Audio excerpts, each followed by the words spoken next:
Everyone, welcome to this channel. This video is about chemistry chapter 5 periodic classification of elements. In this video, we will discuss all the topics which we have to cover in this chapter. Then let's start this chapter. Chapter start करने से पहले आपसे request है कि अगर channel पर नए हैं तो चैनल को सब्सक्राइब कीजिए और अपने फ्रेंड्स के साथ भी शेयर कीजिएगा ताकि जितने भी न्यू वीडियो आप सभी के एग्जामिनेशन से रिलेटेड अपलोड हो सबसे पहले आप तक पहुँचे। चलिए वीडियो को स्टार्ट करते हैं। तो स्टूडेंट्स, अगर इसमें आप सभी को हिंदी और इंग्लिश से कोई प्रॉब्लम है तो इससे कोई बात नहीं है, क्योंकि इसमें हम सभी इंग्लिश भी बोलेंगे और जो इसको हिंदी में भी कन्वर्ट करेंगे ताकि कुछ स्टूडेंट्स को हिंदी में भी समझ आना चाहिए, क्योंकि उसका जब अर्थ मालूम रहता है तभी हम सभी को अच्छे से याद रहता है कि हम सभी बिना रटे हुए भी अपने से भी लिख सकते हैं। तो चलिए वीडियो को स्टार्ट करते हैं। तो हमारा जो पहला टॉपिक है आज का वो है needs of classification and periodic table. What is need of classification? Why we need classification of elements and periodic table? For systematic and simplified study of elements, we need periodic table. This means that elements are classified for systematic and simplified study. इसका मतलब कि elements को उसके systematic और simplified study के लिए उनको classify किया गया है, इसलिए हम सभी को पीरियोडिक टेबल की ज़रूरत होती है। तो ये हो गया need of classification of periodic table.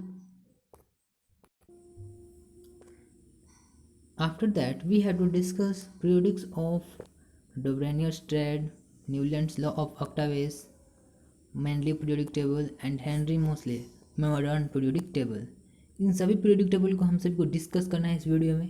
तो चलिए सभी को एक एक करके डिस्कस करते हैं। Our first periodic table is Dobrenius-Strad. When elements are arranged in order of increasing atomic masses, group of three elements known as traits having similar chemical properties are obtained. जब एलिमेंट्स को अब उनके increasing atomic masses में arrange किया जाता है तो group of three elements are known as triad. Group of three elements जिसे हम सभी ट्रेड के नाम से जानते हैं वो ऑब्टेन होता है जिनके पास सिमिलर केमिकल प्रॉपर्टीज होता है। The atomic mass of middle element in triad is रफली average of atomic masses of other two. जो हम सभी को ट्रेड ऑब्टेन होता है उसमें जो मिडलिस्ट एलिमेंट होता है उसका atomic mass other two elements के एटॉमिक मास के अर्थमेटिक मीन यानी एवरेज के इक्वल होता है। जैसे यहाँ पर दिया गया है लिथियम, सोडियम और पोटेशियम, ये एक ट्रेड है। इसमें एक ट्रेड में हम सभी जानते हैं थ्री एलिमेंट्स रहते हैं। इसमें जो मिडिल है सोडियम, इसका एटॉमिक मास इन दोनों के एटॉमिक मास के एवरेज के इक्वल होगा। जैसे इसका है लिथियम का है 7 और पोटेशियम का है 39। इसको ऐड करेंगे तो क्या होगा 46 और इसका अगर एवरेज निकालेंगे तो ये हो जाएगा 23। तो ये 23 है, यानी जो मिडलिस्ट एलिमेंट होता है उसका जो एटॉमिक मास होगा वो अदर टू के एवरेज के इक्वल होगा। तो ये हो गया Dobrenius-Strad। इसके जो लिमिटेशंस है वो है ये हैं, he could identify only three triads. ये केवल थ्री ट्रेड्स को ही आइडेंटिफाई कर पाए। He was not able to prepare triads for all known elements. उस टाइम पे जितने एलिमेंट्स डिस्कवर्ड हुए थे उन सभी को ट्रेड्स में अरेंज नहीं कर पाए, यही है इनका लिमिटेशन। ये केवल थ्री ट्रेड्स ही आइडेंटिफाई कर पाए। तो ये हो गया Dobrenius-Strad। इसका नेक्स्ट देखेंगे Newlands law of octaves. Then our next topic is Newland's law of octaves. When elements are arranged in order of increasing atomic masses, the properties of the eighth element are a kind of repetition of the first. जब elements को उनके increasing atomic masses के order में arrange करते हैं तो जो every earth element आता है, यानी प्रत्येक जो आठवां आता है एर्थ एलिमेंट, उनका जो प्रॉपर्टीज होता है वो पहले जो रहता है एलिमेंट्स उसके सिमिलर होता है। यानी जब एलिमेंट्स को अरेंज किया जाता है उनके एटॉमिक मासेस के इंक्रीजिंग ऑर्डर में तो जो एवरी एर्थ एलिमेंट आता है तो उसका जो प्रॉपर्टी होता है वो फर्स्ट के सिमिलर होता है। ये हो गया न्यूलैंड्स लॉ ऑफ ऑक्टावेस। उसके बाद होता है इनके लिमिटेशंस क्या हैं। तो फर्स्ट है it was applicable to calcium element only. इनका जो ये लॉ था वो केवल कैल्शियम तक ही सीमित था। He had 56 elements. इनके समय 56 एलिमेंट्स थे। He assume no more elements would be discovered in future. वैसा मानते थे कि फ्यूचर में कोई भी ज़्यादा एलिमेंट्स को डिस्कवर नहीं किया जाएगा। ये इनका लिमिटेशंस था। Because many elements were discovered he adjust 2 elements in the same slot. ये एक ही स्लॉट में 2 एलिमेंट्स को अरेंज किए। For example cobalt and nickel, इनको एक ही स्लॉट में क्या किए, ये अरेंज किए। तो ये था इनका लिमिटेशंस। इन सभी को आप सभी को ध्यान में रखना होगा क्योंकि आप सभी के एग्जामिनेशन में पूछे जाते हैं इनके लिमिटेशंस और न्यूलैंड्स लॉ ऑफ ऑक्टाविस। तब चलिए बढ़ते हैं next, Mendeleev's periodic table. Then our next topic is Mendeleev periodic table. He arranged all 63 elements in increasing of atomic masses. इनके समय 63 एलिमेंट्स डिस्कवर्ड हुए थे। ये उनको एटॉमिक मासेस के इंक्रीजिंग ऑर्डर में अरेंज किए। Vertical columns are called groups. जो वर्टिकल कॉलम होते थे उनको ग्रुप कहा गया। और horizontal rows are called period. और जो हॉरिजेंटल रोज थे उनको क्या बोला गया, पीरियड्स बोला गया।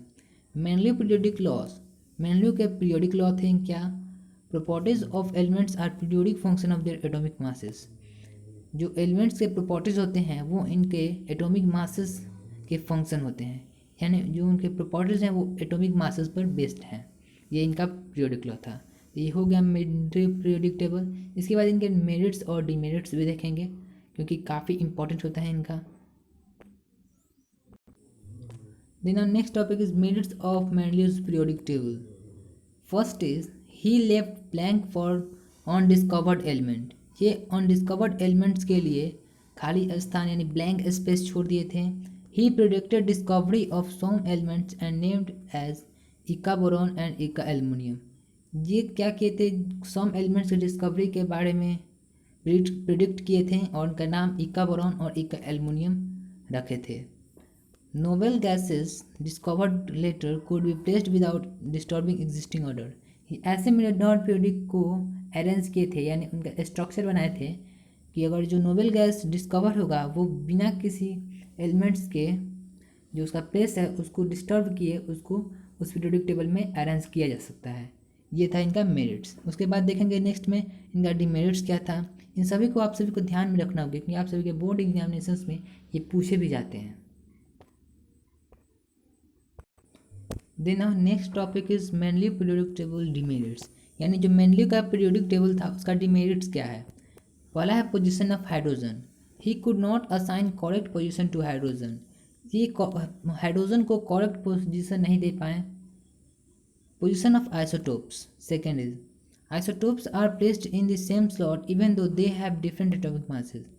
जो मेनलीव थे यो वे एलिमेंट्स को उनके एटॉमिक मासेस के बेसिस पे अरेंज किए थे, लेकिन ये क्या कहते हैं, आइसोटोप्स ऑफ सेम एलिमेंट्स।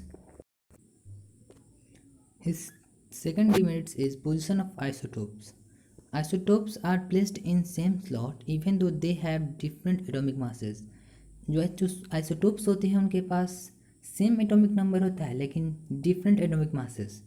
लेकिन जो मेनलीव थे वो क्या कहते, एलिमेंट्स को उन एटॉमिक मासेस के बेसिस पर अरेंज किए थे, इंक्रीजिंग ऑफ एटॉमिक मासेस। लेकिन उनके पास क्या था, डिफरेंट एटॉमिक मासेस था लेकिन उनको एक ही स्लॉट में रखते थे।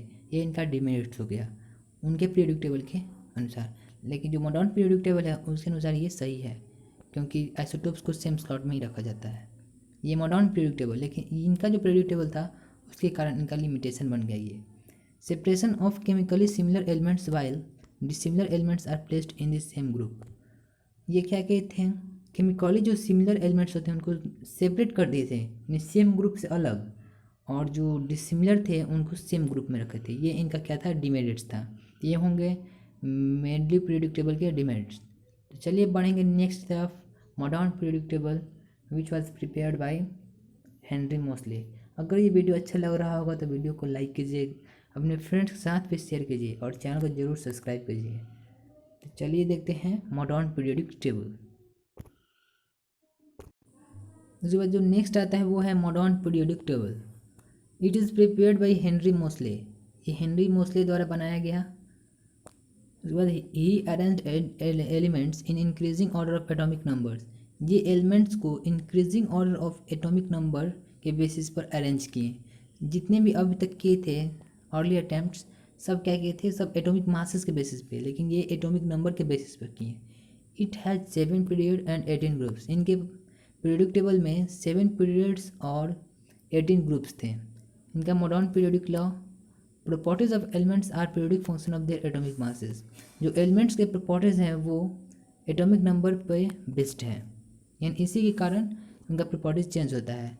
हम सभी ने मेनली पीरियोडिक लॉ को पढ़ा, उसमें कहता है properties of elements are periodic function of their atomic number, atomic masses, और इसमें है एटॉमिक नंबर्स। ये दोनों के बीच में डिफरेंस है। तो ये हो गया। अब देखेंगे नेक्स्ट क्या है।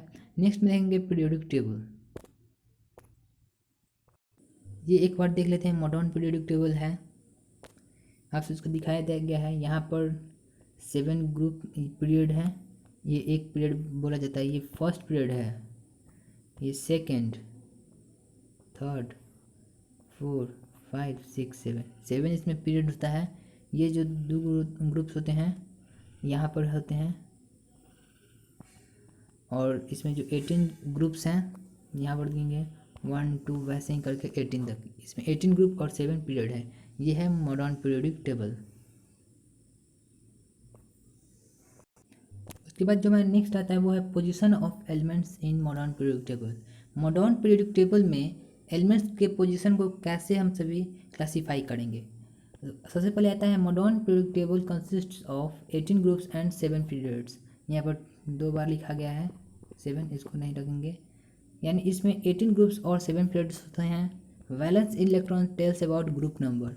जो एलिमेंट्स के वैलेंस इलेक्ट्रॉन होते हैं, जब हम इलेक्ट्रॉनिक कॉन्फ़िगरेशन करते हैं, और जो लास्ट वाला एलिमेंट्स होता है, लास्ट वाला जो आता है हमसे का इलेक्ट्रॉन का वैल्यू, जिसे करेंगे जैसे सोडियम का तो होता है 2, 8 और 1। तो इसमें जो लास्ट होता है ये होता है valence electron. Outer most orbit में जितने नंबर ऑफ इलेक्ट्रॉन्स होते हैं वो वैलेंस इलेक्ट्रॉन्स बोले जाते हैं। जो वैलेंस इलेक्ट्रॉन्स होते हैं वो ग्रुप नंबर को बताते हैं, और number of orbits equal to period number. और जितने ऑर्बिट होते हैं उतने पीरियड होते हैं। जैसे यहाँ इसमें कितने हैं, 3 ऑर्बिट्स हैं, 1, 2, 3, तो इसका कितना होगा, पीरियड 3 होगा। इसमें 4 रहता, 8 2 हो जाता, ये कितना होता है 4 हो जाता पीरियड। तो ये हैं कुछ पोजीशन ऑफ एलिमेंट्स को कैसे क्लासीफाई किया जाता है। इसके ऊपर भी बेस्ड क्वेश्चंस देखेंगे कि कैसे एग्जामिनेशंस में पूछे जाते हैं। प्रीवियस ईयर्स के एक क्वेश्चन देखेंगे। जब आप पढ़ते हैं नेक्स्ट तरफ कुछ ट्रेंड में कैसे एटॉमिक मास, एटॉमिक रेडियस कैसे चेंज होता है, वैलेंसी कैसे चेंज होता है, इसके बारे में डिस्कस करेंगे। Next topic is trend in modern periodic table. Modern periodic में कैसे चेंजिंग होता है। फर्स्ट है atomic radius, the distance between centre of nucleus of an atom and outermost shell. जैसे कोई न्यूक्लियस दिया गया है, यहाँ पर इसमें प्रोटॉन न्यूट्रॉन होते हैं, और कोई यहाँ पर इसके ऑर्बिट्स दिए गए हैं। तो आउटर मोस्ट सेल से जो सेंटर ऑफ न्यूक्लियस होता है उसके बीच का जितना भी डिस्टेंस होता है वो एटॉमिक रेडियस कहा जाता है। The distance between centre of nucleus of an atom and outermost shell. इसके बाद नेक्स्ट देखते हैं क्या है।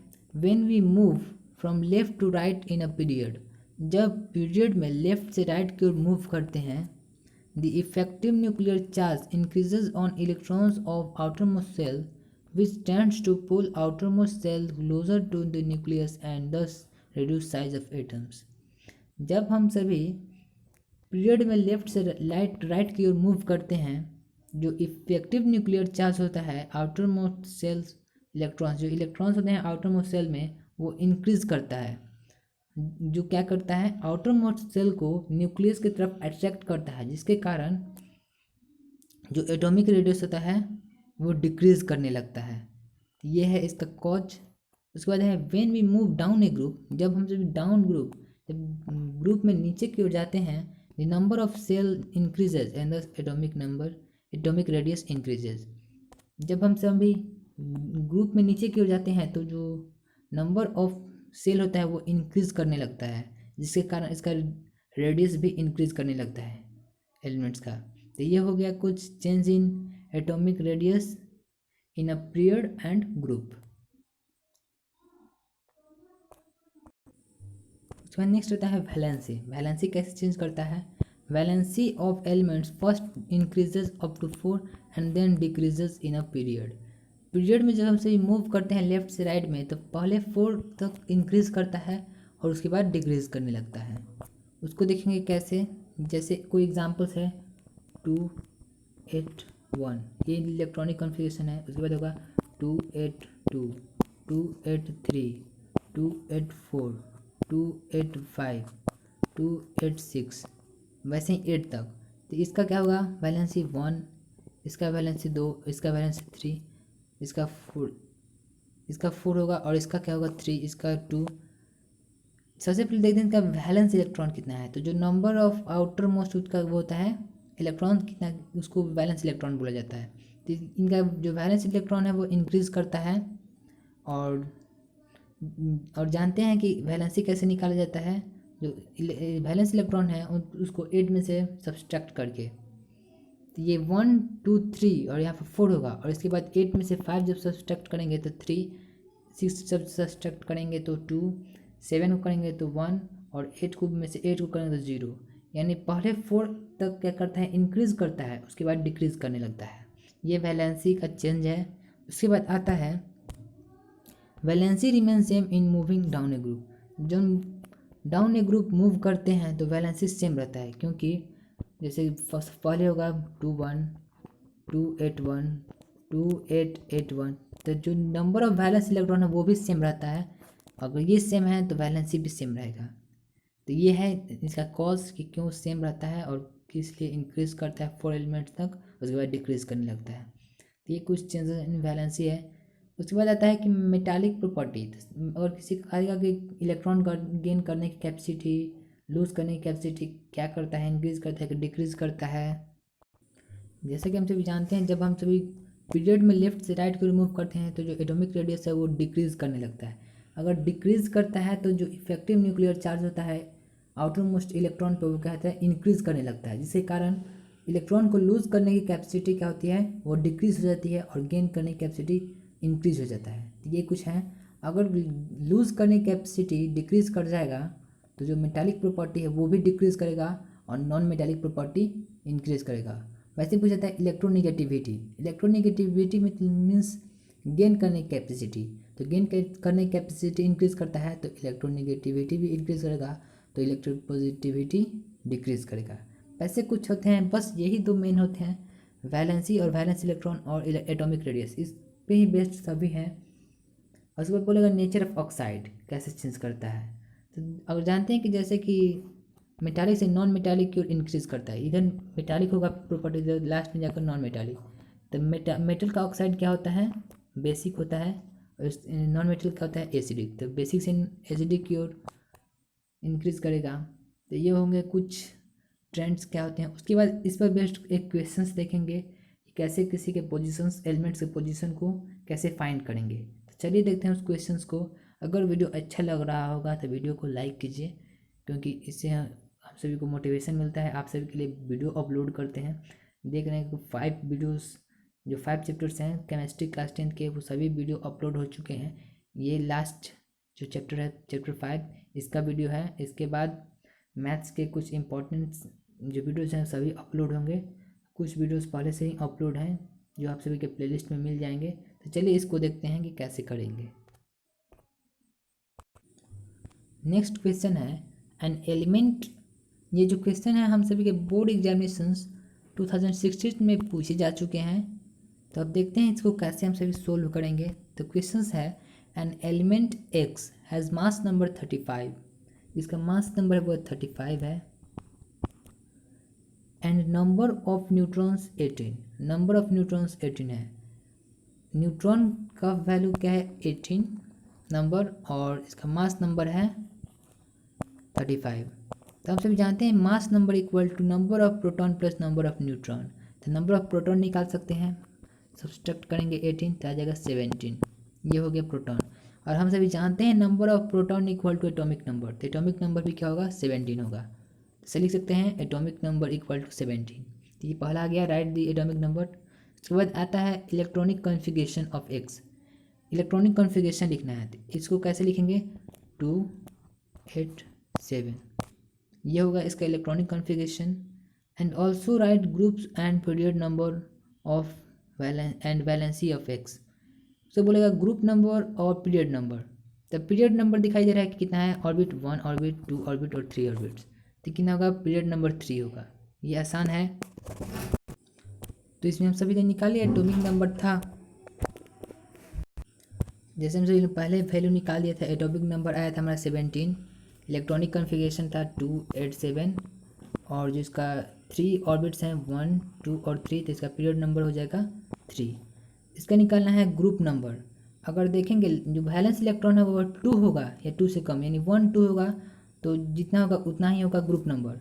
अगर 3 से 8 तक जाएगा तो इसमें क्या करना, 10 ऐड कर देंगे। अगर यहाँ पर 7 है तो 17 हो जाएगा ग्रुप नंबर, और 3 होगा तो 13 हो जाता, 8 है तो 18 हो जाता।